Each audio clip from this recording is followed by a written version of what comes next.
आप लोग से कि बिरहा हमारे बढ़िया से सुन के जाए, हम ज्यादा टाइम ना लेके कम समय में ठंडा पला के देख के हम कम समय में गा दे, लेकिन आप लोगों आशीर्वाद दे के बिरहा सुन के जाए जा। नहीं अगर हम बिरहा चालू कहीं नहीं आप लोग उठ के जाए लगल लोग तो फिर बिरहा गावल हमार कोनो मतलब ना निकली। आई आई तो भूमिका से भाव रही।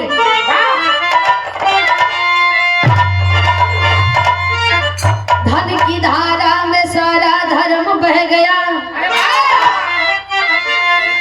कैसे असमत मनौता रहेगी ये जिंदा। कितना भाई बहन का है रिश्ता विमल,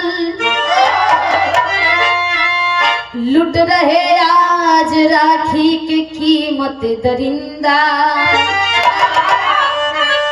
है विषमता बढ़ी दान मानो हुए, मर गया है गरल और उल्फत प्यार में।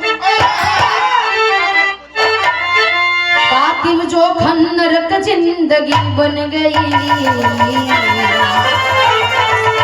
ऐसे रहेगी मोहब्बत सुरभित संसार में।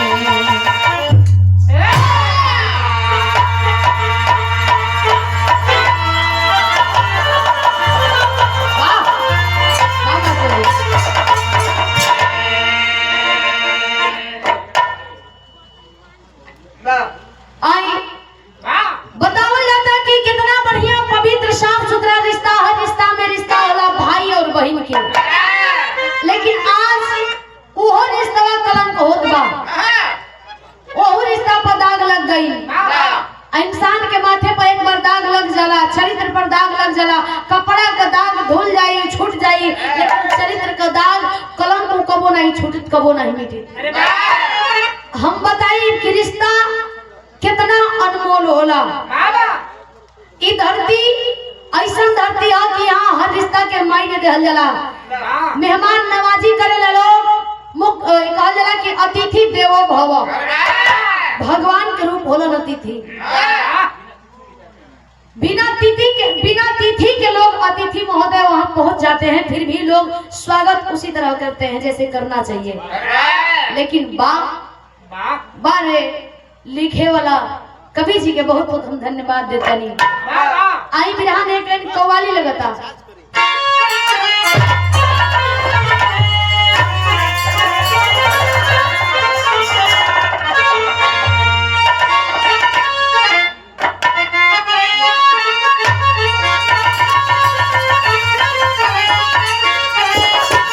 वो कव्वाली बा अरे कि नौजिया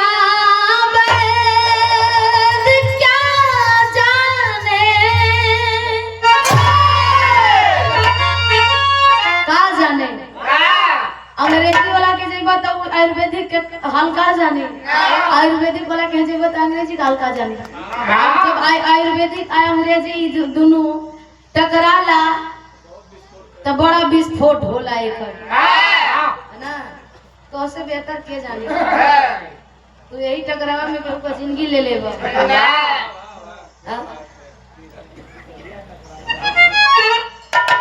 सुधर जा, निक लागी। आखिरी चेतावनी देत बनी हम, मौका फिर ना मिली। अरे नवजिया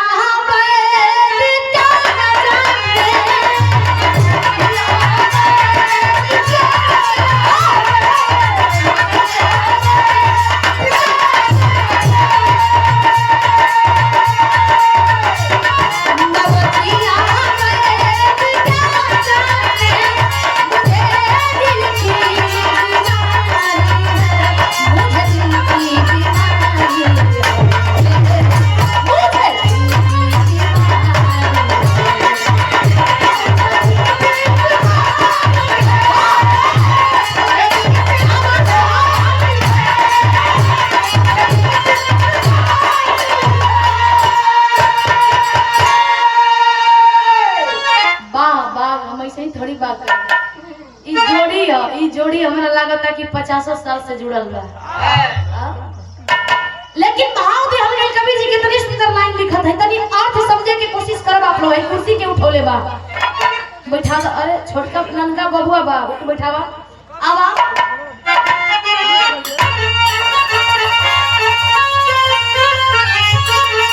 अरे मनोता मुझे गई दिल से, मनोता इंसान के अंदर इंसानियत अगर मर जाए तो वो इंसान ना हैवान हो जाए। मनोता मुझे गई दिल से,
शमशान घाट पर माचिस तो ऐसे ही बदनाम बा, माचिस ऐसे ही बदनाम बा।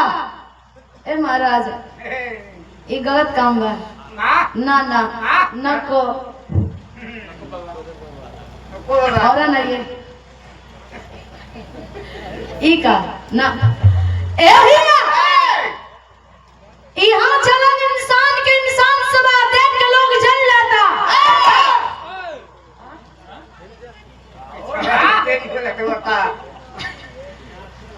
अर्थी पर माचिस के जरूरत बा भैया, लोग अपना दुख से ना लोगन के सुख से जलत बा कि कैसे खाद पे बढ़िया से आराम से चैन से ओढ़त पहियत बा, का ओकरा के उद्वेग लगाई, कौन सी प्रेरणा करी, कौन ऐसन बात बतियाई कि ओकर कुल बनल बनावल आसियाना जल के ध्वस्त हो जाए। लेकिन जलने वालों और जलो, थोड़ा और जलो, तैयारी मेरी बड़ी है और जब मैं मजबूती से आऊंगी तो फिर हस्ती मिटा दोगी।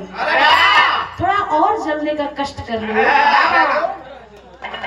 नहीं दीपक की तरह नहीं, अरे हो हर्रा की तरह जलो, जलो जैसे उसका पनिया जलता। आए हमारा बिरहा के जैसे शुरुआत हो रहा बा, कैसे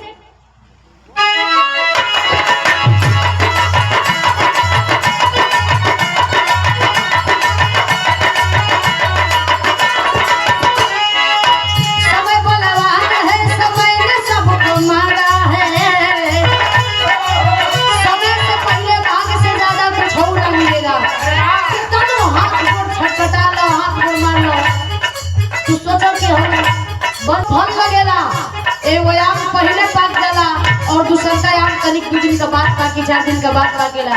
एकर मतलब ई थोड़ी भइल कि पहिलका आदमी कामयाब हो गेल त हम कामयाब ना होखब। हमार कहानी खत्म बा।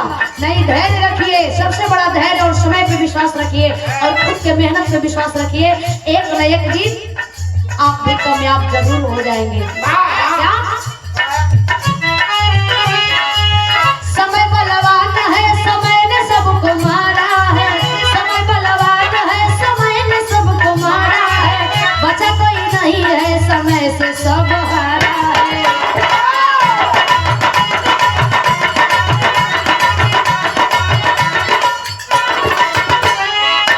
जिला उज्जैन एमपी की करुण कहानी है। एमपी मध्य प्रदेश उज्जैन नगरी आप लोग जानत हुआ। जिला उज्जैन एमपी की करुण कहानी है। गोपाल गंगा की तड़पती जिंदगानी है।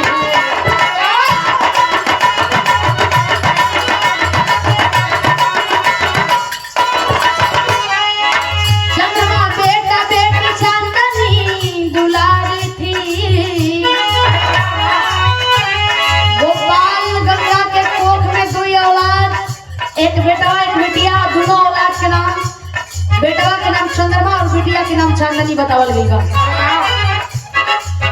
चंद्रमा बेटा बेटी चांदनी दुलारी थी। उसकी मलिका अपने आप में जानी थी।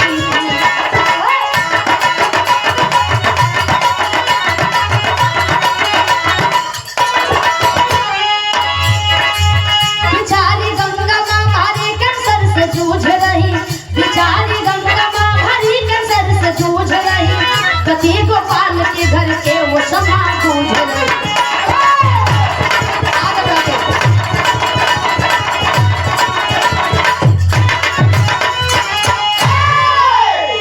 हमरा विश्वास बा कि आप लोग ई बिरहा के सुन के आंख से आंसू आवे या ना आवे, लेकिन ई हृदय जरूर रो दे।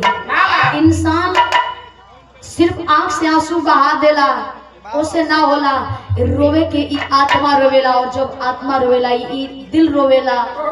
ई अंतः मन से जौन आंसू आवेला ओ आंसू की कीमत कुछ अलग होला। ए भैया, तनिक सा कहानी पर ध्यान दे। हम आप लोग हम बतौली हैं कि अपने पड़ोसी राज्य ही का कहला उत्तर प्रदेश में सोनभद्र लगेला। सोनभद्र के बाद दरिये मध्य प्रदेश लग जाला एमपी उज्जैन नगरी, जहाँ लोग काल भैरव के दर्शन करे जाला। भगवान भोलेनाथ के दर्शन करे लोग जाला। भोलेनाथ अनेकों नाम से अनेक जगह में पूजल जाला। अरे भैया, वही उज्जैन नगरी के बगल में एक गांव बा और वो गांव के नाम बतावल गई परबापुर। परबापुर गांव में 2 भाई हुवन। बड़का भैया का नाम बतावल गई बिरजू, उनकर पत्नी का नाम बतावल गई बेला। और दूसरा का भाई गोपाल, उनकर पत्नी के नाम बतावल गई गंगा। बिरजू बेला के कहू औलाद ना हुवन और गोपाल गंगा के 2 औलाद हुवन। अलगौवा में परिवार चलता। 2 भाई में आजकल कहाँ बनता। ई जमाना ऐसा बा कि 2 भाई बा 4 भाई बा तो 4 भाई अपन अलगे अलग राज रह जाता। कोई कहीं बा, कोई अपन बेकत परानी लेके कहीं बा। कि सबकरा घर के हर घर के कहानी बा। लेकिन तनिक सा ध्यान दे, वो बिना औलाद के बा लोग, आई औलाद वाला बा। औलाद वाला होके ई बेचारन के पास कुछ हो नहीं खे, लेकिन ओकरा पास सब कुछ बा। ई गोपाल के पत्नी गंगा कैंसर ऐसा भारी बीमारी से ग्रसित पड़ी और भारी बीमारी से ग्रसित भइला के नाते वो रात दिन घुट घुट के जिंदगी और मौत से लड़त वाली। गोपाल बेचारा जाए और भटक के काम मिले। और जब काम मिले ईटा बालू पत्थर या मेहनत मजदूरी करके आए तो वो करे में जौन भी जुड़े आटे एक बेरा 2 बेरा राशन के काम चले। नमक तेल धनिया आटा पिसान प्याज लहसुन जौन भी होके लेके आवे आ कुछ पैसा बचा के अपने पत्नी के दवाई खातिर लगावे। बार गरीबी जेकरा धरेला कमर तोड़ देला भैया। गरीबी से जे उठेला उ जानेला कि गरीबी और अमीरी के फर्क का होला। ई गरीबी अमीरी के इतना खाई हो कि अब मत पूछा। गरीब चाहे कितना हो विचार का बड़ा होके लोग ओकरा के तवज्जो ना देलन ना पूछेलन, उहे गरीब अगर मेहनत करके अगर सक्सेस हो जाला तो ओकरा के सब लोग इज्जत करेला। इज्जत पैसा के करेला लोग, इंसान के ना। पैसा बा तो सब कुछ बा, पैसा नहीं खे कुछ हो नहीं खे। बाबा ए भैया ई बेचारा रोज के तरह एक दिन जाके मेहनत मजदूरी करके आटा पिसान दाल चावल राशन जौन भी भाई लेके आई आके और केवरा लग के खड़ा बा। तब तक से गंगा अपनी बेटवा और अपनी बिटिया, बेटवा बिटिया मात्र ये 13 साल 14 साल के अंतराल में हुआ। ऐसे ज्यादा उम्र ना गलत सही सोचे समझे के क्षमता अभी उनके पास ना आके बात करता। भैया बात मत करो। अपने बेटवा बिटिया के गंगा समझावत बड़ी। बाबा का समझाओ तड़ी? बिरहा में एक लाइन गीत लगल, तनी बात और न करेंगे।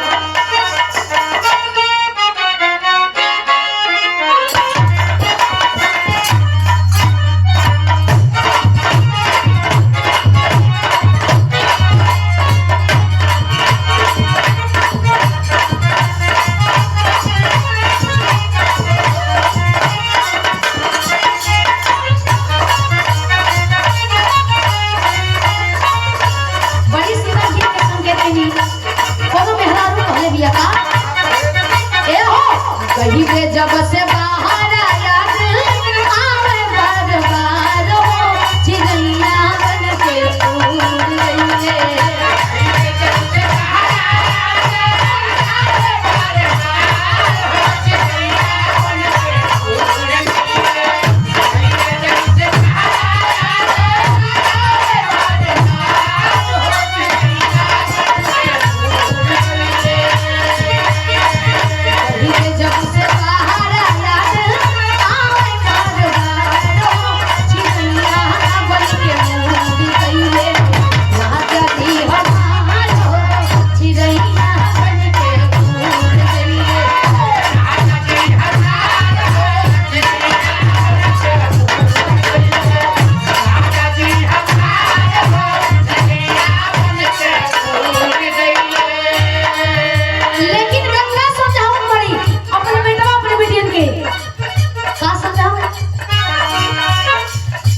अंतिम समैया माई रोवे मोनिहार हो पिंजड़वा में सुगना छोड़ के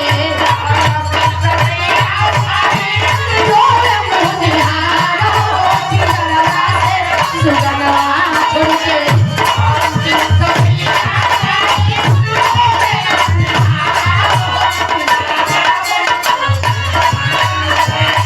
अंतिम समैया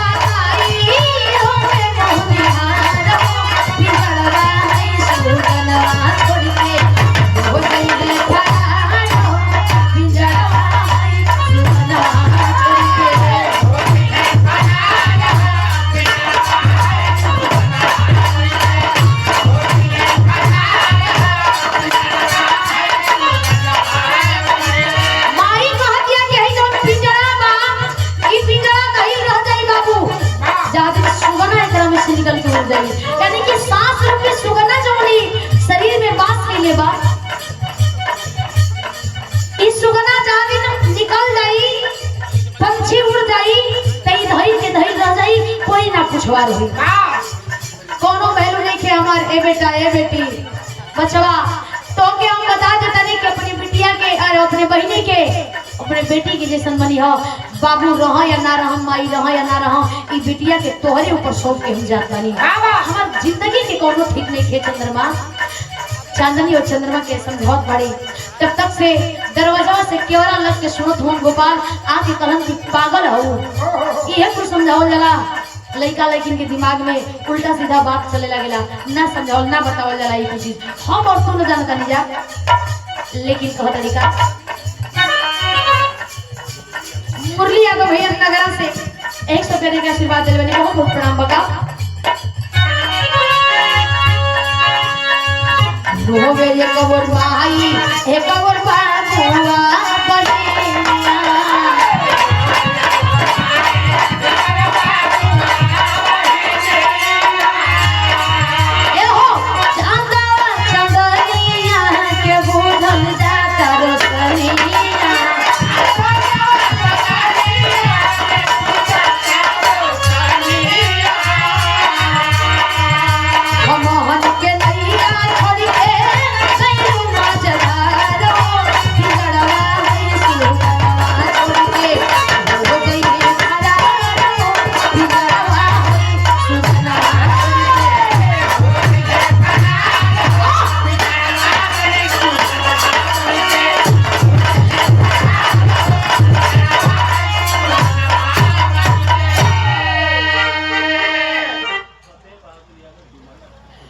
सीमा डाल की धरती से फतेह बहादुर यादव जी, आपके द्वारा ये 200 रुपया देकर के आशीर्वाद दिया गया। बहुत बहुत गार्जियन को प्रणाम। सकल बिटिया और पति रोवे लगलन, लगे कि चारों ओर अनहरिया हो गई।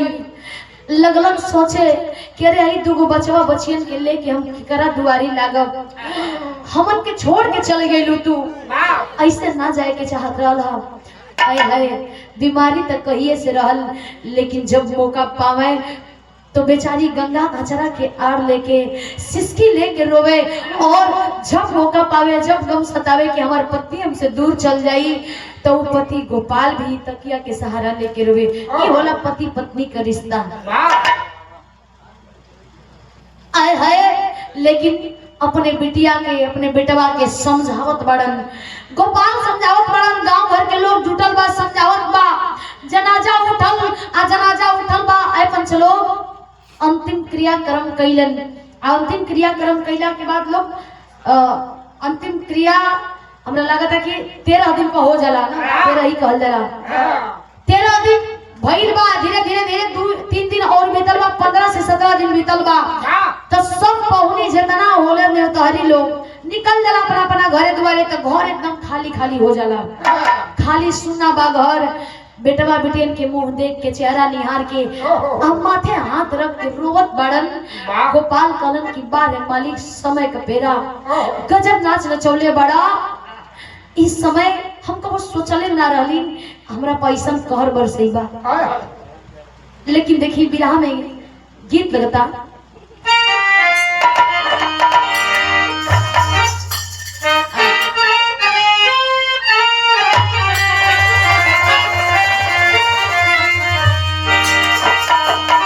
गीतिया हुए बा कि रोजे रोजे जाली तोता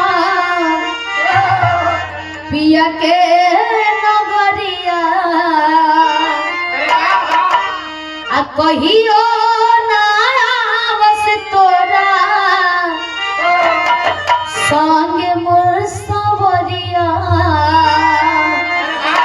आ नाही आवे उनु कर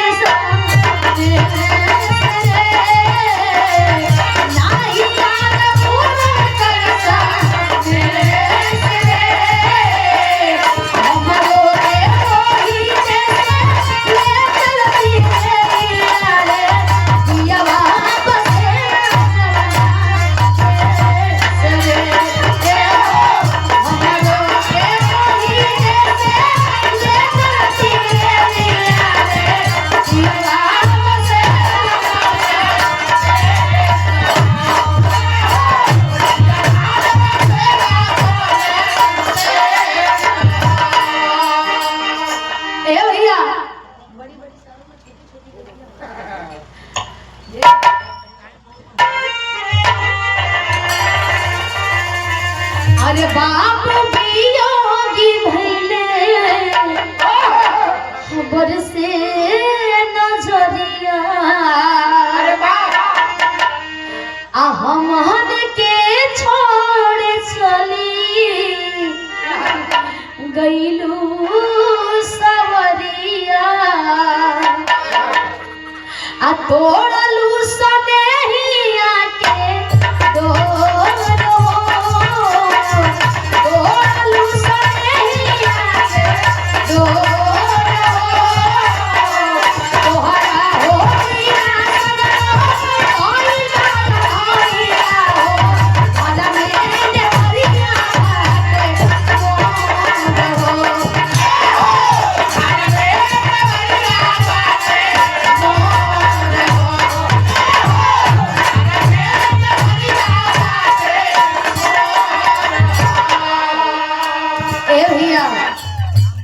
रोवत हवन, बिलखत हवन, केहू आंसू पोछे वाला नहीं खे। कहल जाला, लोग कहेला कि रोइबा इतना कि केहू लोर पोछे वाला ना हुई, केहू लोर पोछे वाला ना मिली। लेकिन जल का कदर कब होला? जब सावन बीत जला तब। जब सावन रहेला तो जले जले उठेला, आ जब गुजर जला, आ जला जेठ का दिन, तब एक बूंद खातिर छटपटाए के पड़ेला। आपन आपन है भैया, आ गैर गैरे होला। आ जे ई बात के समझ गई, जे ई बात के समझ गई, समझ ल कि वो दुनिया में सबसे बेहतर इंसान बन जाए। सोचत हुआ अपने बेटा बेटी सामने बैठल हो, हाथवा पकड़लन और पकड़ के कैलन कर बेटावा बिटिया के लिहले, अपने बेटा बेटी के हाथ पकड़ ले हुआ, पकड़ के अपने बेटा बेटी का हाथ पकड़ के और लेके चलन कहा भैया भाभी से कहले बेटावा बिटिया के लिहले तोड़ले सनेहिया के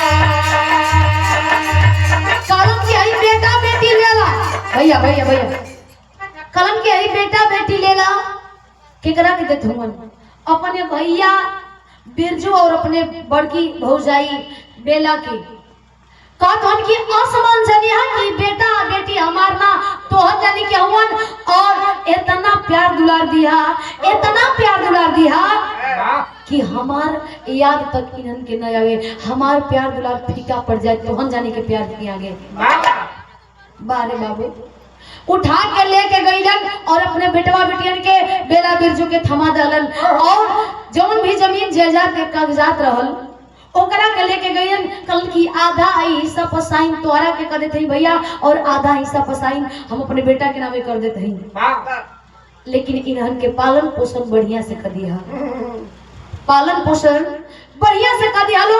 हम जिंदगी के हमरा कोनो ठिकाना नहीं खे, हमर पत्नी तो छोड़ के चलिए गईली, हमरा दिमाग में पता ना का चला था हम और रहब या कुछ करब या मरब या जियब कुछ समझ में खुदे नहीं किया। आए हाय देखा इंसान अगर अकेले में रोवेला, अकेले में सोचेला, अकेले रहेला, अकेले चलेला, अकेले हिम्मत रखेला तो समझ लो तू एक दिन बहुत बड़ा ताकतवर बन जाला। ए भैया अपने बेटवा बिटिया के भैया भौजी के हवाले देके जमीन जायदाद के कागजात देके और अपने निकल ले कहाँ निकलने विराह में गीत बदलल सोठी लगल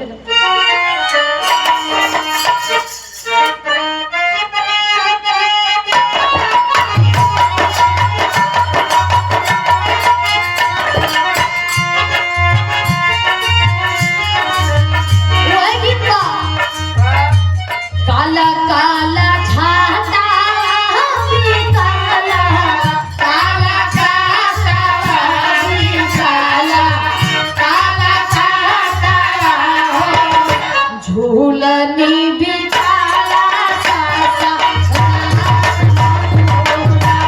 किया हो रे झूलनी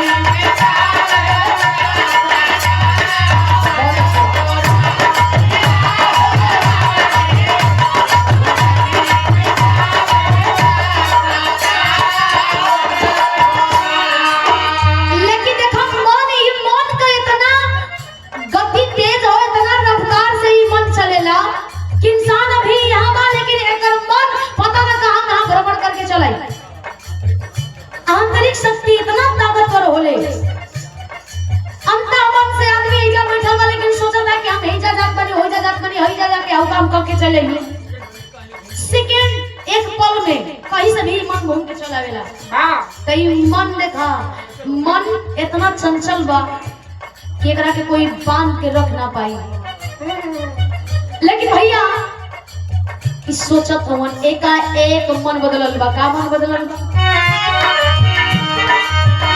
बाबूजी बियोगी जोगी भइले बैरागिया रे भइले बैरागिया हो गुदरी सरंगिया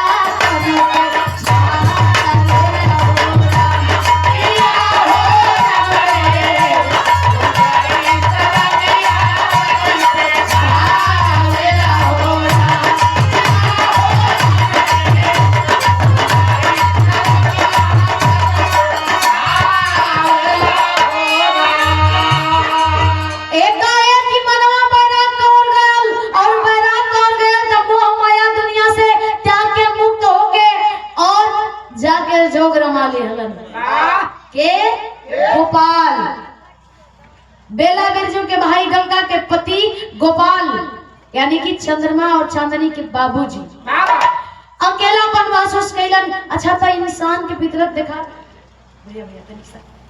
इंसान के फितरत दिखाए अगर शमशान घाट पर जाके खाली 10 मिनट समय देते हुआ तो क्या ऐसा लगे कि दुनिया में कुछ नहीं खे, सब कुछ छोड़ छाड़ के बल्कि मरिए जाता बढ़िया बा, मरला में सुकून बा, जियला से बढ़िया मरला में सुकून बा। लेकिन इंसान अगर एगो नेता के पास बैठेला तो राजनीतिक बात बतियाई तो ओकरा लगी कि सब कुछ ही राजनीतिक के बात बा, सब कुछ बड़ी सबसे छोड़ा ये बढ़िया बा, यही में सुख आनंद बा।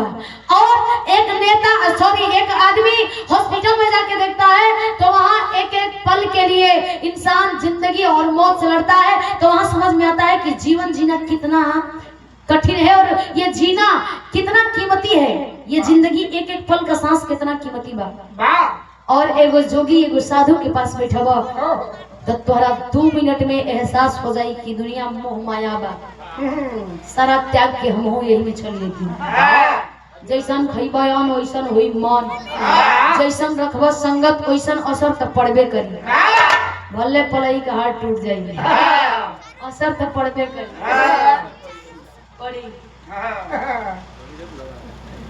पड़ी पंछी कबर जाएगी जाए के है जरा चल जीवा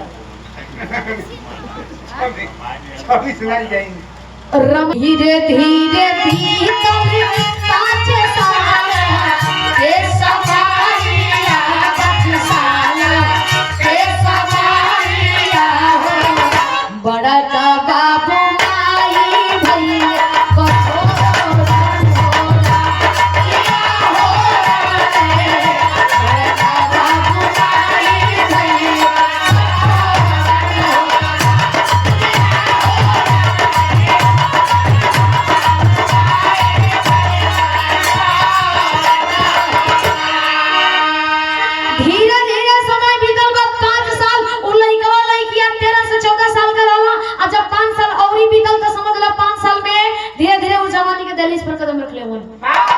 धीरे धीरे धीरे हमरा लागत है कि 15 16 17 18 बरिस के हो गए लोग। आ जब इतना बरस के हो गई तो सोचे समझे गस क्षमता हो जाला।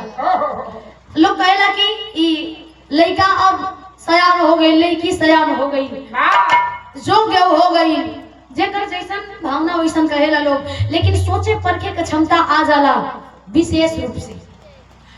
सोचा समझा कहूँ का समझाता हूँ कि बाबू माई से बेहतर प्यार दुलार बड़का बाबू और बड़की माई देते हैं। धीरे धीरे समय गली बड़ी कहत तारी के अरे मर कहीं नहीं जाता लोग मुअल माई के चबा खा गई जिंदे बाप का जन कहाँ चल गई, हमरा कलेजा पर डाल दरे के छोड़ के चल गई ना कुल। अरे है बतिया गोली से भी बेसी घाव कर दे हलस। बेटवा चंद्रमा थरियावा के खनवा ठोकरा के निकल गई और बेटिया धीरे धीरे 2 दिन 4 दिन महीना दिन बर्दाश्त कैलस। जब बर्दाश्त ना भइल त कलस की यही सब जिंदगी भाड़ में जाए, एकरा से बढ़िया हम भीख मांग के जी ले। लेकिन रोज रोज के अपने मुअल माई के ताना ना सुनब ना सहब। लोग कहे रोज रोज कहे कि माई के चबा गईलू खा गईलू, जिंदा बाप का जन कहाँ चल गई। अरे तेहू कहीं नहीं कहीं धस मुड़ के मर जाती। हमरा छाती पर मुंह दर्द अरु, हमारा कपारे छोड़ के चल गई। अब हमन के बारी बा, हमन के चबा खा जेबू। कुलछनी बाड़ू, चबाइन बाड़ू, कलछनी बाड़ू, कलंकनी बाड़ू। रोज रोज के ताना से उपजिया गईलू बच्ची। वो चांदनी उपजिया गई। जब उपजिया गई तक कैस का गीत बोलू।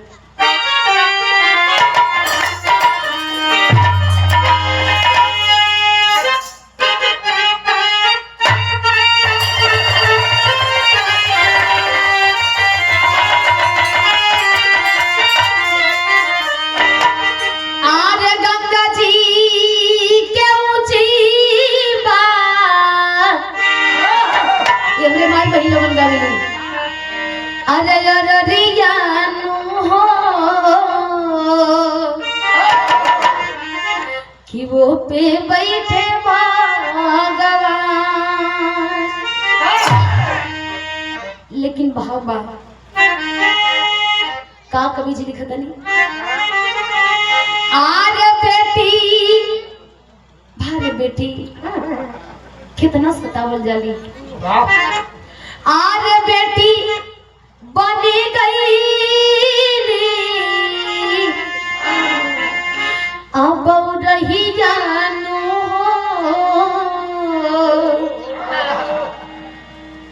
आर बेटी बनी गई बहु रही जानू कि भिखिया मांगे द्वार द्वार। हाय हाय बार समय विवश हो गई, लाचार हो गई, हाथ में कटोरा थाम ली और कटोरा लेकर के दरवाजे दरवाजे गली गली घूम घूम करके भीख मांगे लगली।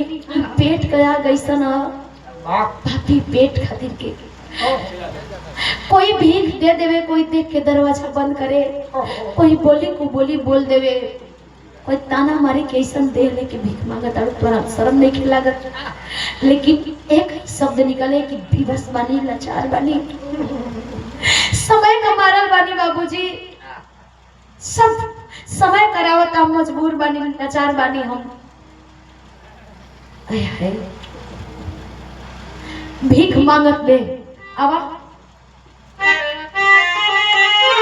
अरे तनावा पे बिखरल बा फाटा बसनवा, आओ हर जुआरी होई गईले बिरवा,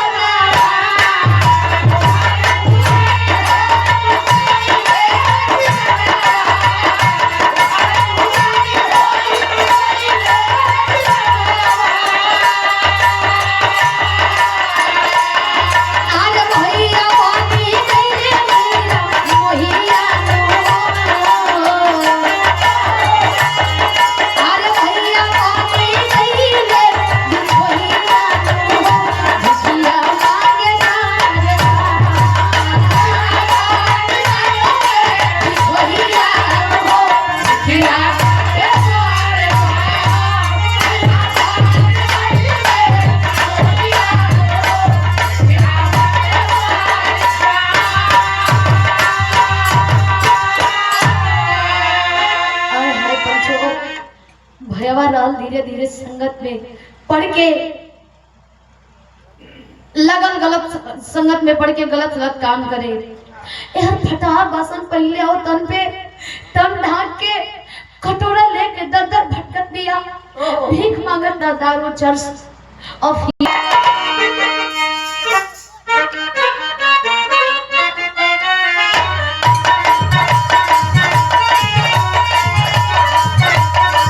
भैया बहिन के भिड़े राजा जुआरी,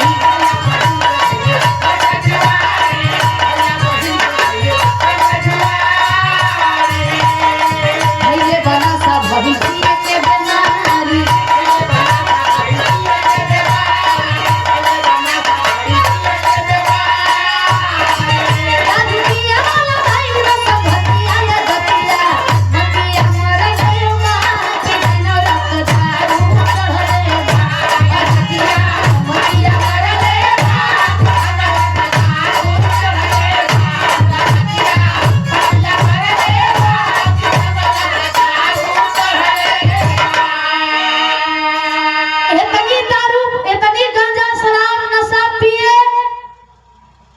कि कोनो लिमिट ना रहे, लिमिट से ओवर।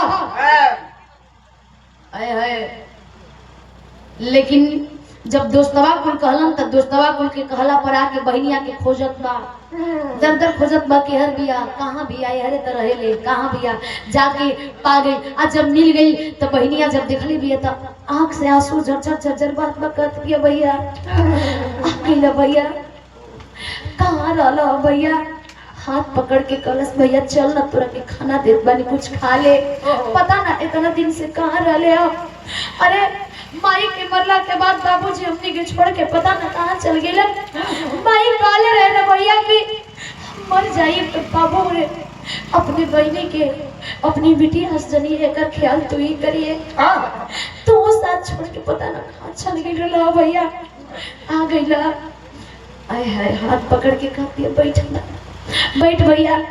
भैया से सोचत दिया कि दूगो बात कहीं अपन कि हमरा ऊपर का गुजरा था, लेकिन वो भैया कहलस कि सुन तू का चाहत बड़ी, चाहत बड़ी की जिंदगी नरक में ही बीते, हम तोरा खातिर एगो बढ़िया खबर लेके आइल बानी, अगर कहता सुनाई।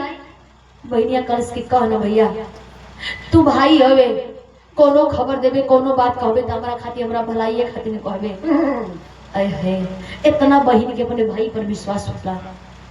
एगो बहन भले 20 साल के बिया, लेकिन ओकरा साथे ओकर भाई 5 साल के खड़ा बा, तो वो अपने आप के हर महफिल में सुरक्षित महसूस करेले। ई भाई बहन के रिश्ता है।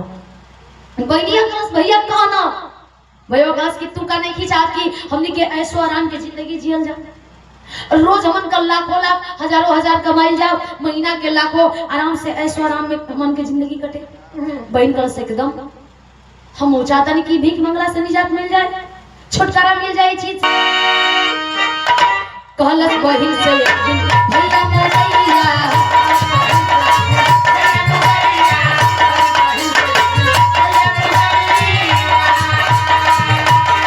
पहले बड़ी बात नहीं 10,000 रुपया,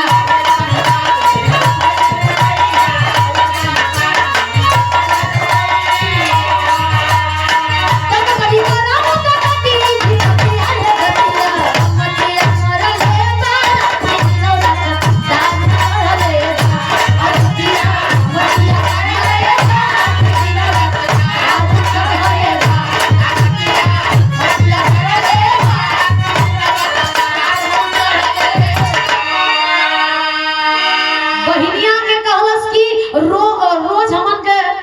कमाई जाई 10,000 रुपया, अगर 10,000 तो 10,000 हम 20,000 कमाई जाई तो समझ ले कि महीना का लाखों लाख में एकदम खूब बढ़िया से हमन के जिंदगी कटी। बहन कहलस चलो कौन नौकरी हम, कहाँ काम बा, कहाँ जाए के पड़ी। कलश की चले के पड़ी जहाँ काम बा वहाँ। भयवा लेके चलल बा, विश्वास का पट्टी वो बहन अपने आँखी पर बांध ले, विश्वास का पट्टी, विश्वास का पट्टी बांध के और भाई के हाथ थाम के और बहनिया चांदनी चंद्रमा के संगे चलल बिया। ऑटो रिक्शा में बैठ के जब चले तो ऑटो रिक्शा में से मुड़िया निकाल के एने ओने अगल बगल देखे, बड़ा बड़ा इमारत, बड़ा बड़ा महल, बड़ा बड़ा घर, शहर, सिटी, एक से एक इंसान, एक से बढ़िया एक से बेकार, हर चीज ओकरा देखे के मिले, कबो देखले ना रहे। छिहा के बोले भैया ऐसा होला। भैया कहे हाँ। लेके गई बा, कहाँ गई बा, एक बहुत ही विशाल बहुत ही सुंदर हवेली। आ जब वो हवेली के अंदर प्रवेश कैले बा लोग, तो बहनिया वहाँ के रहन सहन 2 मिनट में परख गई। भाव विचार बोली वचन पहनावा ओढ़ावा खान पान हर चीज परख गई। आ जब परख के अपने भैया की ओर देखत दिया, जब भैया की ओर देखलस तो आंख में भाई के प्रति प्यार नजर आवत बा, लेकिन वो भाई के वो बहन के प्रति का नजर आवत बा। कल उसकी पान खरीले ही तनी ठोक के आवत है, यहाँ बैठ जो बहनिया के बैठा दलस और कोना में जाके पान ठोकत बा। आ जब पान ठोकत बा तो नोट के गड्ढे गिने लगे। बहनिया देखलस तो मनवा में शंका भई, भैया एक पैसा बेकाम कैले ना, हम कैली ना कुछ कैबे ना कैली, तले एक पैसा तो के लोग देवे लागल। भैया कहलस हाँ पहले एडवांस ले जाला। कहलस ठीक बा, तो हो ही जे न रहबा ना, हमार काम दूसरा जगह बा, तोर काम ही जाबा। बहनिया सोच गई, दौड़ के भैया का गोड़वा पकड़ के छान लेलस, छान भैया हे भैया हमरा इजा नहीं खेरे के, तू हमके अपने साथ लेके चल ना भैया, हम जान गए कि कहाँ ले आइल बड़े हमरा के तू। अगर तू कहले होती कि ऐसा पैसा कमाए के बाद ऐसे बढ़िया भीख मांग के जी ले रहती, लेकिन यही जा आवे कि हमको वो गलती ना करनी होती रे भैया। ये हमारे साथ का अकेले भैया। भैया झोटवा पकड़ के घसीट के वही अंगनवा में खींच फेंक देलस और बहरवा से दरवाजा लॉक करत बा। बहनिया भैया के ओर तो फेंक के छटपटात बिया रोवत बिया, लेकिन भैया बहनिया के इस के दरवाजा बंद करके निकले लगल। वो भैया बहनिया के लेके गई कहाँ रहे,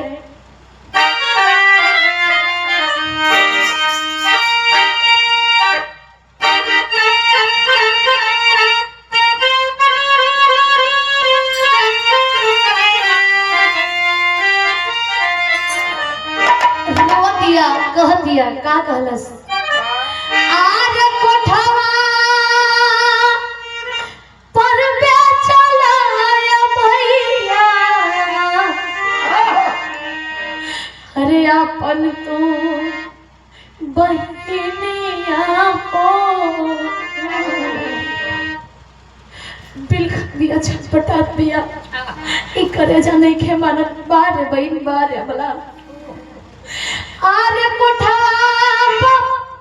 पे चलाए मैया आपन तू बहनिया हो हे भैया हो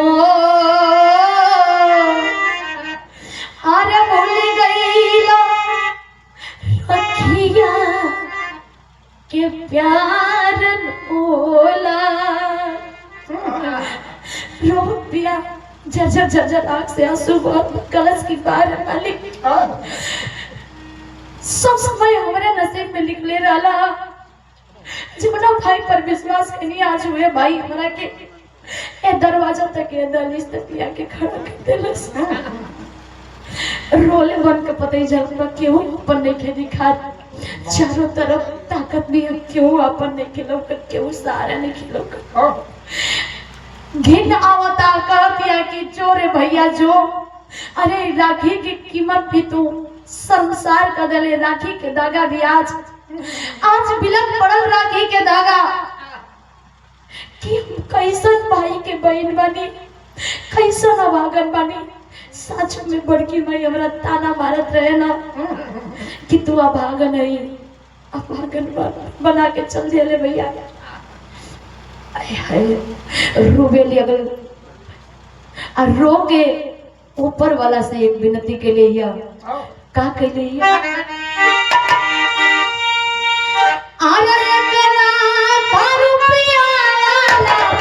नथिया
रो रो करके कह रही है कि हे प्रभु उस समय द्रौपदी के दारुण सुन के पुकार सुन के आई जाला बचावे ना एक बार और उपकार कर देता आज एक द्रौपदी मझधार में पड़ल भी है राक्षसन के बीच में पड़ल भी है एहू द्रौपदी के लजिया बचा ले हे प्रभु तोरे सहारा बाप हम कोई सहारा नहीं के लोग आपन तो आपन ना भाई लेकिन एक बार फिर एक द्रौपदी के लाज बचा ला इज्जत बचा ला एक लड़की के एक अबला के सबसे बड़ा धन बाहर से भीतर से चारों तरफ से दरवाजा लॉक कई गई बा पारा पर पारा पड़ल बा लेकिन बारिश समय धीरे धीरे घड़ी में 2 से 3 के बीच घड़ी डोलत बा वो ऐसन समय है कि ओकरा में सबकर आंख झपक जाले निद्रासन में लोग विभोर हो जाला सुत जाला दरवाजा लॉक लगावल गइल बा ताला बंद बा लेकिन मिस्टेक बाई भूल से खिड़कियां खुला रह गेल रहल वही खिड़कियां में सड़िया बांध के जब देखलस के हरकत चारों ओर का बंद बा तो इस खिड़कियां में सड़िया बांध के और खिड़कियां से लटक के कूद के अपन जनवा बचा के भागल गया उठवा से कलश की चाहे कैसे भी होके यहाँ से तो हम निकल के जाई कल जला के अगर हिम्मत इंसान रखेला तो कर मदद ऊपर वाला भी करेलन हिम्मत दिखाई जज्बा काम ली अपने दिमाग से तो कूद करके जब भागी है जंगल के तरफ रास्ता पता नहीं है कि कहाँ हम जात बानी आगे की ओर पग बढ़ल जा रहा बा कि कैसन पे यहाँ से तब बच गए हम आगे निकल जाई बाकी का हम अपन ओर देख ले एक कैद एक बंदी से यहाँ हमें बंदी बना के रखा गया बा। ऐसे तो हम ए पिंजड़ा से आजाद हो जाई, ओ पिंजड़वा से आजाद हो गई, ओ पिंजड़वा से आजाद हो गई। लेकिन एक लाइन कहना हम बका विदेशिया में,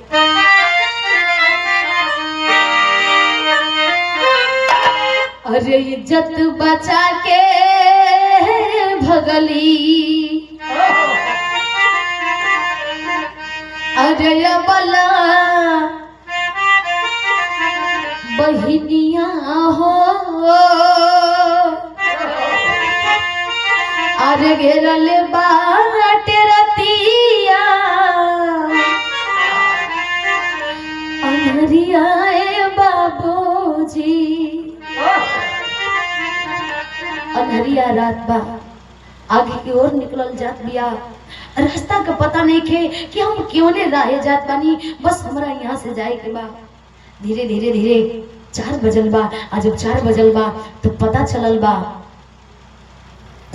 बा कि जो नई लड़की आई रहल है, वो नई चिड़िया जो कोठा पे बंदी बना के रखल गेल है, वो तो हइये निके भाग गई बिया। तब कहले बिया वो कोठा के मालकिन का कहलस,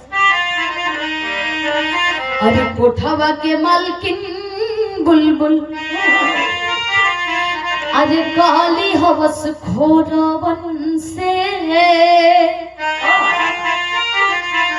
अरे चारों ओरिया ढूंढे ले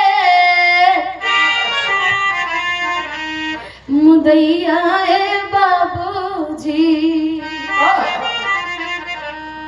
कह रही है कि कहीं से भी ढूंढ के लाओ, चाहे कुछ भी करना हो, ढूंढ करके उसे लाओ, यहाँ हाजिर करो और ला करके उसे इतना कोड़ा मारो कि दोबारा जाने का उसका हिम्मत ना करे। चारों तरफ वो कोठा के दलाल लगल सब ढूंढे, चारों तरफ निकल के ढूंढत वसन, ढूंढत, लेकिन वो लड़की आगे निकल चुकी। आगे निकल के जंगल में, घना घोर जंगल में बीचों बीच जा रही है। आज बीचों बीच जा रही है तो देख रही है कि सामने एकाएक भालू पड़ा है, खड़ा है और उसे दबोचने के लिए घात लगा करके बैठा है। खड़ी हो गई, सहम गई, वहीं पे सहम करके सोचने लगी कि अब क्या करें।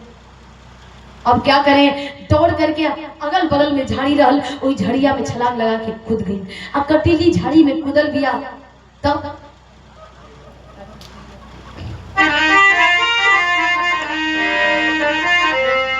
अरे कांटेदार झाड़िया में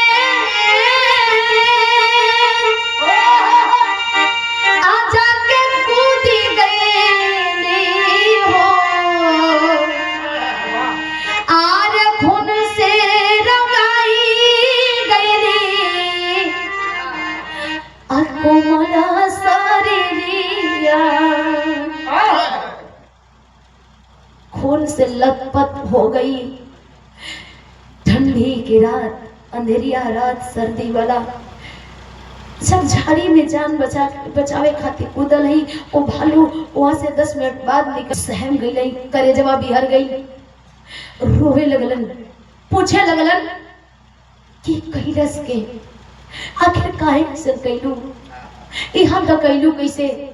सारा आप बीती बता रही है कि बाबूजी, हमार बड़का बाबूजी रहलन, हमार बड़की माई रहली, ओहन जनी के नाम बेला बिरजू रहे, और हमार पापा, हमार बाबूजी के नाम गोपाल, और हमरा माई के नाम गंगा रहल। माई हमार रोग से पीड़ित रहल, कैंसर से। एक दिन भगवान के प्यारा हो गई। बाबूजी भी हमन के बड़की माई बड़का बाबू के सहारे छोड़ के पता न कहाँ चल गेलन, और हम भीख मांग के ताना सुन के रोज के उपजिया गई रहलीन।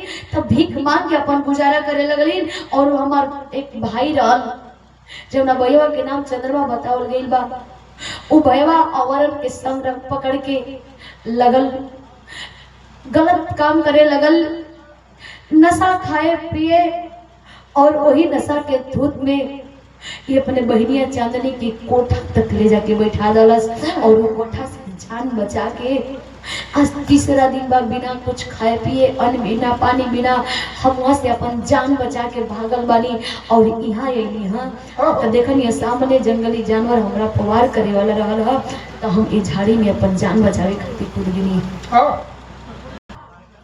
लेकिन जोगी बाबा से सवाल के लिए कि तू काहे रोत बड़ा जोगी बाबा, आखिरकार तू काहे रोत बड़ा बा? आई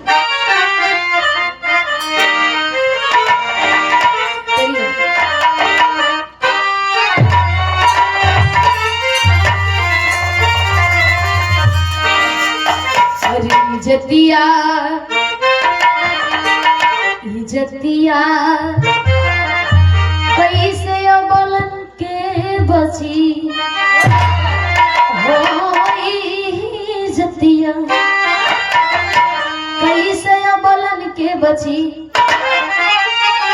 तब भैया भाई हो के ना रखले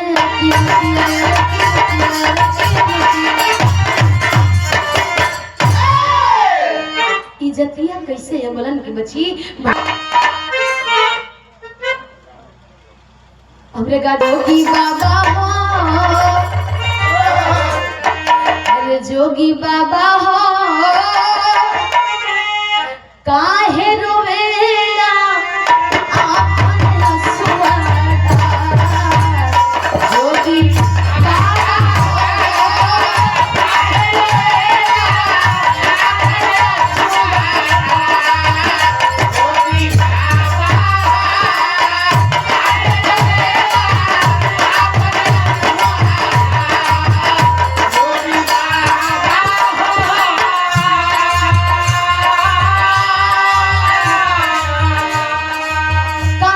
बड़ा, तू हमरा पे इतना तरस काहे खात बड़ा, हमरा पे इतना तरस मत खा। कहलन कि काहे रोत बड़ी की जाना चाहत बड़ो, तो सुना हम काहे रोत बनी।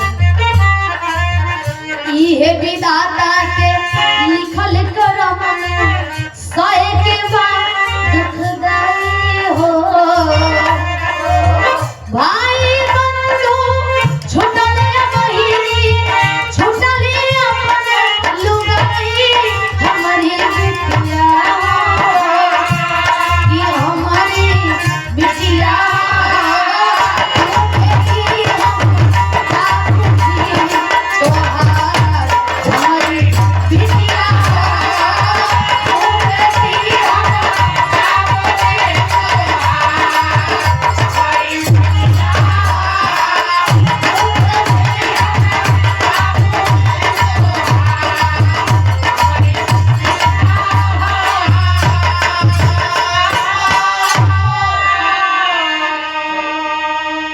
जोगी बाबा लगना बतावे कि बेटा इतना साल गुजर गए, तू ऐसे ऐसे हालात से गुजर लो और हम ना समझी में सब कुछ बाप बेटी गले मिल के आया तना रोवत हवन कि रोले बन के पता ही छड़त ना है बाबू। हाय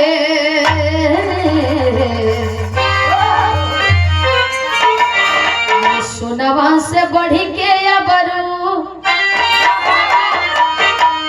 आन की कीमतिया भैया,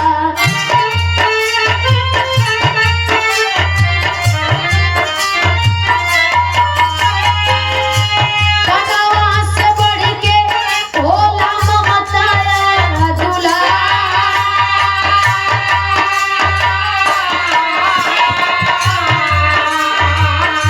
बुढ़ा हो करा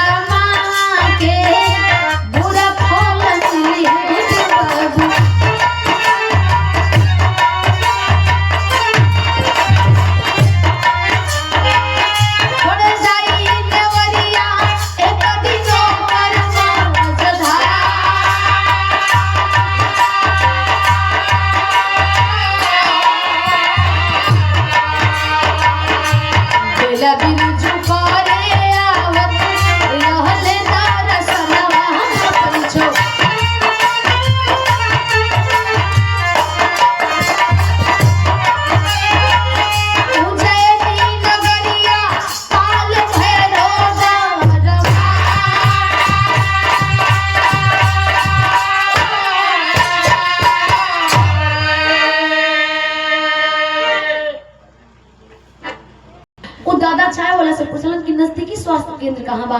कल की यही 2-4 किलोमीटर के अगल बगल में हुई, जाके पता करा। चायवा हथवा से फेंक के अपने बिटिया के हाथ पकड़ के आ धावल जात हवन कहवा? तो अस्पताल में जहाँ बेला, बिरजू और चंद्रमा और सारा यात्री मरीज गंभीर हालात में रहलन हूँ, वहाँ भर्ती रहलन हूँ, वहाँ जाके लाश बिछल बा, वैसे मरीज बिछल बाड़न। एक एक जने के पर्दा हटा हटा देखत बड़न लाइन से। लास्ट में देखत बड़न जाके डॉक्टर लोग से पूछलन कि हमारे मरीज फलाने फलाने नाम के कहाँ बड़े? लोग कहे कि इस वार्ड में देखिए, उस वार्ड में देखिए। जब देखलन लास्ट में मिलल बड़न तो वहाँ डॉक्टर उपचार इलाज शुरुआत के लिए बड़न। शुरुआत के लिए बड़न तो जाकर डॉक्टर के पैरवा पकड़ के रोवे लगलन कि वो लवारिस ना होन डॉक्टर साहब, वो हमार परिवार होन, हम उनकर भाई हैं, हम उनकर बेटा हैं, हम उनकर हमदर्दी बानी। जवन कहीं डॉक्टर इलाज शुरू कैले बड़न तो कहलन कि गंभीर चोट लगल बा, सबसे ज्यादा ब्लड गिर गइल बा और ब्लड गिरला के चलते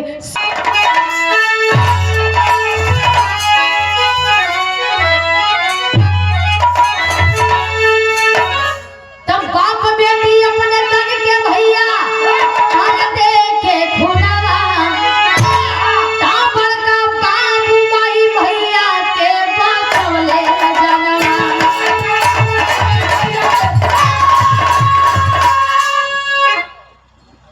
तीनों लोग के जान बचल बा। खड़ा भइले कहला कि हम ना सोचले रहनी है कि हमार बेटवा बिटिया ये हालात पर हो जाई। हम माफी मांगत रहे लोग कि माफ कर दा। ए चांदनी हम तोहर माई हई, ए चांदनी हम तोहर बाबू हई, ए चांदनी हम तोर भाई हई। कलश ना एकदम ना भाई और बहन का रिश्ता तू छोड़ ले बड़ा। ये अपने गंदा जबान से बहन का नाम मतलब हमार जब कर्म रहे, हम अपन कर्म कैले बानी, आगे का रास्ता तू देख लिया। वो जोगी बाबा फटकार लगा के कहलन कि सुना, आज के बाद तीनों लोग हमारा सामने मुंह मत देखैया, चाहे कहीं मरस जइया, भले यहाँ हम अपन फर्ज निभौले बानी, दोबारा हमारे सामने मुंह मत देखैया। का कहलन?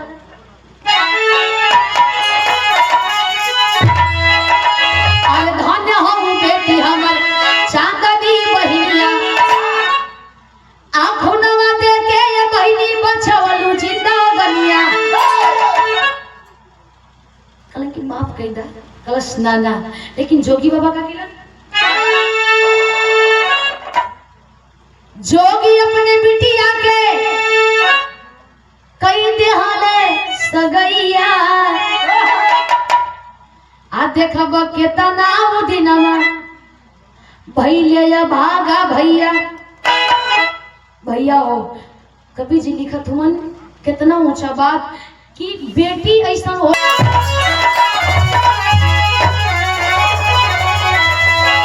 अरे पतु 6 वर्षों नंदन के सिंचित रखो गुलिस्ता, काशी बोलो रंजीत राम दयाल ऐसा बनो फरिश्ता। अरे इज्जतिया कैसे अबलन के बची, ए भैया इज्जतिया कैसे अबलन के बची। तो रबीना कभी जोखन के